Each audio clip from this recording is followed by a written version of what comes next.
વેરાવળમાં દરિયામાં જેતપુરથી કેમિકલ યુક્ત પાણી છોડવામાં આવે છે, જેનાથી રોષે ભરાયેલા માછીમારોએ વિશાળ રેલીનું આયોજન કરીને ડેપ્યુટી કલેક્ટરને આવેદનપત્ર પાઠવવામાં આવ્યું છે। દરિયામાં કેમિકલ યુક્ત પાણી છોડવામાં ન આવે તે માટે આવેદન આપ્યું છે। જો આ માટેના યોગ્ય પગલાઓ લેવામાં નહીં આવે તો આગામી દિવસોમાં આંદોલન કરવાની ચીમકી પણ આપી છે। હરેક માછીમાર ધંધાકી લેવલમાં સૌ પતી ગયેલો છે।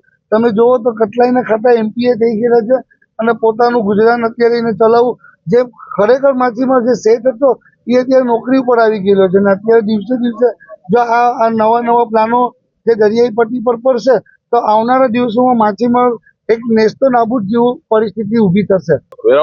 સૌરાષ્ટ્ર કચ્છની અંદરમાં માત્ર 7 પ્લાન છે। આ 7 પ્લાન ચાલે છે અત્યારે અને એના દ્વારા મોટા પાયે માછીમારોનું નુકસાન થાય છે। સૌરાષ્ટ્રનો ખાતો ખતમ થઈ ગયો, માંડ માછલીઓ પકડાય છે અને એ પછી આ અત્યારે 1.5 વર્ષ પહેલા જે જેતપુરની વાત આવી તો જેતપુરની અંદરમાં 700 પ્લાન છે। તો આ જેતપુરનું કેમિકલ સ્વરૂપ પાણી જો દરિયામાં ઠલવાય તો માછીમાર બેઘર થઈ જાય। આ આવેદન આપવાનું કારણ એ છે કે જેતપુરનું જે પ્લાન છે એમાં ડાયરેક્ટ મંજૂરી આપી છે। ત્યાં 700 ઉપર પ્લાન છે, એને ડાયરેક્ટ દરિયામાં કેમિકલ યુક્ત પાણી નાખવાની મંજૂરી આપી છે। આનો વિરોધ અમે છેલ્લા 1.5 વર્ષથી કરીએ છીએ। ગુજરાત સરકાર, કેન્દ્ર સરકાર બધામાં ગયા અમે, છેલ્લે હમણાં ગયા વીકમાં પણ દિલ્હી થઈને આવ્યા અમે।